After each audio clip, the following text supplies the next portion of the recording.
Hey guys, so in this video we're going to go over a few more stories. You won't have to pull up a stump as long this time because this is going to be a bit of a shorter video. This is because that I got a couple stories from friends, and then I have one that I found, and I usually try to match up how the story makes me feel with other stories that make me feel in a similar way. I know that might sound really weird, but it's how I work, and this story kind of had its own unique kind of feeling to it. So it's going to be this story and then a couple of short ones from people I know and feel that are pretty trustworthy. So the first one I'm going to go over is really quick. It's from my friend Lindsay. Now Lindsay lives in a city that's a few hours away from me. And this would be something that happened in the apartment that her and her boyfriend Caleb live in. So she says that when she moved into this apartment, she didn't know anything about the building, the land, or anything, because it's a city. A lot of that stuff gets lost, you know what I mean? So she says for the longest time, she felt a sense of malice and like a sad energy in the apartment. And she's kind of an empath, so she can sense like energies and stuff like that and kind of identify who might be giving them off, like if they're a man or a woman or stuff like that. It's pretty cool, I think. So this one night, she sensed a particularly strong presence. She says the strongest so far. And it was like really freaking her out, and she was kind of having a panic attack over it. And I mean, she's in like an unfamiliar place. They just moved in, and like she was alone that night, so you can kind of gather that emotions are a little high as it is. She said that the spirit gave off the vibe that it was a young male and that it was kind of a prankster, but they were kind of struggling in the afterlife, or like limbo, or whatever you want to say, because he had died so young, and that he just wasn't at peace with those terms. So her boyfriend Caleb told his mom, and his mom happened to know a bit of the history of the place. And in fact, she had friends who lived in the building for quite a while, or quite a while ago, I mean. And one of their male friends had passed away in the building, and kind of after, you know, she was able to sense it and stuff, I think that things calmed down because like the spirit's been recognized. You see it there. Kind of like a lot of times they just want to be recognized. So yeah, pretty spooky stuff. Now this second one is also pretty short, and it's from Lindsay as well. And this is back when her and her boyfriend Caleb kind of first started their official relationship, as Facebook official as they say around here. So this is a pretty young couple. So they were staying overnight at Caleb's parents. And this was her second time staying over, and she realized that like his parents didn't have pictures out in the opening, and she says it's a preference that she knows of, and I've known of it too. I know people who don't like having pictures out in the opening. They kind of think of it as like a private thing, or like a thing that you treasure, kind of thing like that. So you know, it, like she said, it's just a preference. So it was early in the morning, around 1 or 2, and she had to use the bathroom. And again, she was kind of having some anxiety, and it was acting up for some odd reason, and she felt really uneasy just in the place. She opened the bedroom door, and straight ahead in the sunroom porch, it's a clear window, she saw an older man, and due to not knowing him, she was kind of scared, pretty spooked. She woke up her boyfriend and had her walk her to the bathroom. So for months, she wouldn't talk about it, you know, because you don't really know what people believe in, and you don't want to sound crazy and all that stuff, and it probably just scared her that bad. So eventually she described the man that she had seen. Her boyfriend got emotional and started to cry, because the person that she had described was actually a perfect match to his grandfather that passed away, and like the family was very close with him and made them very emotional to talk about it. So his mother posted a picture of the grandfather a few months back. I assume this was on social media, and it was the exact match to what she had seen that night. So again, it's pretty spooky really, like to see something like that, especially someone that you don't know, because like a lot of experiences you can kind of chalk it up to like maybe they saw the person in a picture and they're kind of putting it together in their head kind of thing. But in this situation, there were no pictures in the house, and she had never seen the person before, so she had nothing to base it off of. This is why I think that it was a real experience. And this next one, this quicker one, is from people who didn't want to be named on this thing, which I understand, because you don't know who's going to watch it, you don't know who might recognize someone's name and stuff. But anyways, this happened in the late 1980s, and for a bit of a pretext to the actual story, so there's my village, and then there's another village which is about 20 minutes, we call it downriver, from where I am, closer to a city. Now, these two villages are quite old. They were only incorporated in the 60s, but like they've been around since the early 1800s, possibly late 1700s. So they've been here for a while. And during that time, there wasn't always like a main road. So it was all done through back roads, like, wagon trails, or in this case, more recent, like where the train tracks used to go through, or four-wheeler trails, wood trails, because the main industry in the area is like logging and fishing. So as you can imagine, the villages are interconnected with this network of backwoods trails. And this is where I find it interesting that 3 people in the same few months all saw the exact same thing with the exact same description. One was at night, one was at dusk, and one was like early in the morning when someone, they were driving to work, I think, or something like that. So what they all described was an entity that was, in one case it was hunched over, but it was still pretty massive.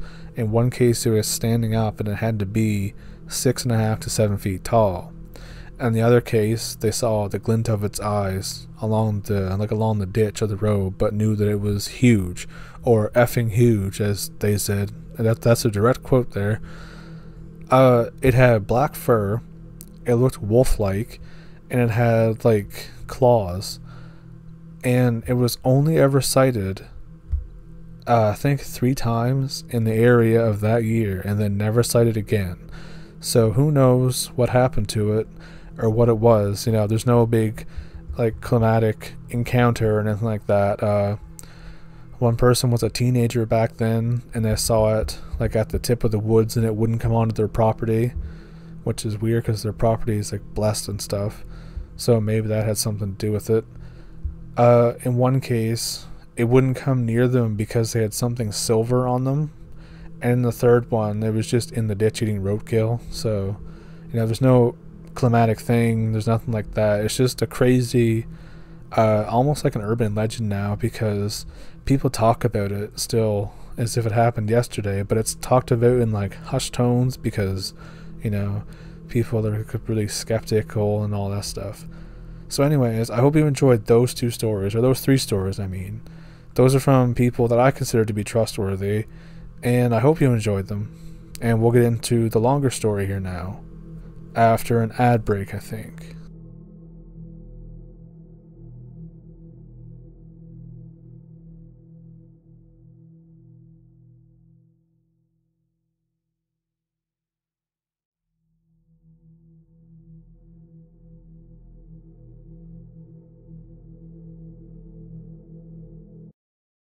One day when I was 12 years old or so, my mom sits me down to have a talk with me after work. This is really strange, as she never does this, and it was out of the blue. She tells me she has a story about when she was a kid, and it's going to sound a bit weird, but she has to tell someone. She told her dad, but he's since passed away, and someone else has to know for her own sanity. Anyways, story goes my mom was about my age when she moved into a house with her dad. They were always moving every few years, never staying in one place for too long. This house is older, in an old part of town, but it's still pretty nice. Mom gets the feeling she's being watched all the time, but doesn't tell her dad about it.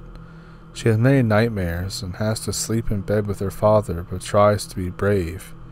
Dad doesn't get a lot of sleep either. Mom spends a lot of time home alone because her dad was always busy at work, so she would take the day to kind of explore the house and the neighborhood, and then barricade herself in her father's room at night, waiting for him to come home at midnight or sometimes later. During her daytime exploration, she becomes obsessed with finding secret passageways, as she'd read about them in the books, and she had a dream about one. Behind the fireplace in the living room, she finds a panel that's loose, and she pulls it off, revealing a door. She opens it, and it opens outward. She steps in. Now this is the part that really hurt her to tell me about. Behind the fireplace, it was warm and kind of dark. There were a few dark alcoves even. She's on her hands and knees, and she looks into one of them, and leaned up against one side is a corpse with blood on it. She screams at the top of her lungs and hits her head on the low ceiling and frantically tries to escape, but the door she came in is blocked by something on the outside. She bangs against the door, but it hardly budges. She's screaming, crying, and hyperventilating. My mom is in tears telling me this story, and she never cries. I'm pretty shaken up by it. She turns around and sees the outline of the corpse in the dark, still sitting there propped up against the wall. She can't escape, and she's certain that she's going to die here. She starts hitting her elbows against the wall and even smashes her head against the door. She's absolutely losing it. She's trapped in here for hours as the sun goes down and all remaining light disappears, and somewhere in there is the corpse. Outside, she hears the back door unlock and her dad walk inside. She starts screaming and pounding on the door once again, and her father rushes over to the fireplace. A heavy scraping sound as he shoves the door open and pulls her out. He's absolutely stunned. Mom is crying as she points in the hidden room and describes the body to her dad and how she was trapped in there. She looks over and sees that somehow someone has dragged the safe her dad had in front of the door while she was in there without her hearing. Her dad hugs her tight and grabs a flashlight and crawls into the opening. He shines it around and explores the whole thing. There's no body in there, he explains. She tells him that it was there, and he still believes her. He tells her that he saw something strange in the house before. Somehow the corpse had disappeared. He assures her that they will sell the house soon, and that they will move out within a week. He closes the door and puts the panel back on, nails the door shut, and moves the safe in front of it. That night the two of them can't sleep. Her dad arranges to pick her up and bring her to work the next day, but one of his managers won't let him bring her on the days that he's supervising, which is 3 times a week. After school one day, my mom spends the entire time locked in her dad's room doing homework. She hears the sound of a pop, and something unlatches behind her. A panel on the wall next to the father's bed swung open like a door and creaked before it hit the wall. My mom is scared, but still curious. She grabs a flashlight and leans over the bed to peer into the space. This doorway is almost as tall and wide as her dad, but leads into a short, narrow hallway with some steep stairs at the end. She's too scared to explore, so she's about to reach for the panel and close it when a pounding on her father's door starts. The door starts shaking as if it's about to give way. She runs into the opening and slams the hidden door shut behind her, trapped in the darkness, save for her flashlight beam. She hears a crack and the bedroom door breaks open. Heavy, slow footsteps in the room that pace around the bed and back again before settling next to the hidden door. Mom retreats slowly back up the stairs at the end of the passage. This leads her to a crawl space area above the second floor, and she follows one of the paths leading towards her room. As she goes along, she notices little vents and openings that one could peer out of. Finally, she sees the area above her room and sees that her bed is in plain view. If somebody was up there, they could have easily watched her without her seeing them. The house had ornate woodwork, and this peephole was hidden up there somewhere in the molding. She's paralyzed by the fear of it and whatever is in her father's bedroom. She stays up there for some time, she said about an hour. The back door unlocks and her father walks up the stairs to find his bedroom door broken. He panics and shouts for my mom. She answers him, but is muffled, and she crawls back the way she came, opens the hidden door, and steps out to her shocked father, explains what happened. He examines the passages and is deeply disturbed by this. That night he quits his job as they won't let him take the night off. Nowhere for them to stay until the house is sold, and it's freezing cold and snowing outside. They called the police to report the intrusion, but the police are busy with other things at the moment and promise to send an officer as soon as they can. my grandpa decides out of desperation to try spending the night at the neighbor's. The two of them dress up in warm clothes and gather bags to spend the night. By now, there's a foot or two of snow out there, and they walk to the neighbor's house. Grandpa knocks on the door, but nobody answers. Rings the doorbell, and there's no response. Heads to the next house. Nobody answers. And then the next, and the next. He crosses the street to try again, and tries 5 different houses. Both are panicking and starting to freeze. They head back to spend the night in his car, but when they approach it, all the windows have been smashed. Terrified and nearly freezing, they head back inside. Grandpa's door is busted, so they spend the night in Mom's room. He moves her dresser in front of the door and locates the people and stuffs it full of some cotton. The two, of course, don't sleep. They take turns reading a book, waiting for the sun to rise. Until late in the night, they can hear something scraping against the floor downstairs. It's the safe, being pushed along the floor. They look at each other, and my grandpa hugs my mom tightly. They both have tears in their eyes, and Grandpa runs over to grab a knife he had by the table. Then they hear creaking as the thing starts walking up the stairs and slowly towards Mom's room. Mom is shaking and silently sobbing while her dad holds her tight. The thing starts slamming the door, absolutely wailing on it. Grabs Mom and heads over to the window and pulls it open and looks below. It's not too big of a fall, and there's 2 or 3 feet of snow built up there.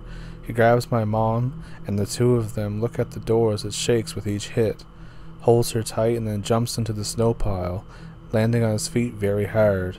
He curses in pain and looks up as his final crash is heard.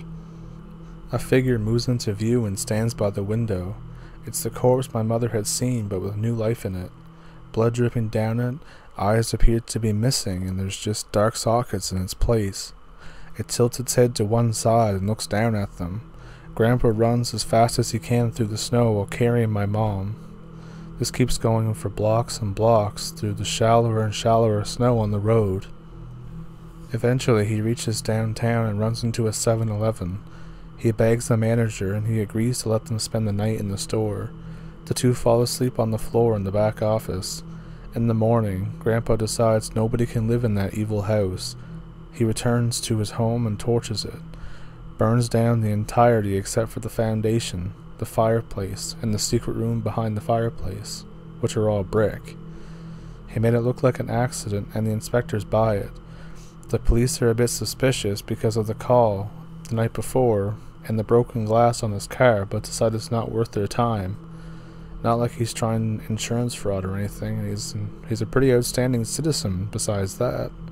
After this, they moved away to live with family, and my grandpa passed away not long ago. Mom takes me to see the site of the house a week later and sees that somebody has rebuilt around the brick foundation. She bursts into tears and we drive away, and she never talks about it again. Now, even after she told me all this, little 12-year-old me was still very skeptical of the paranormal. She told the story so well, but I had to wonder if she was somehow pulling my leg. But she's never done anything like that to me, ever since or even before. To this day, it sounds so surreal, yet she swore to me that it happened, and she was so disturbed by it. So what do you think about that story? Do you think it was real or fake? You decide.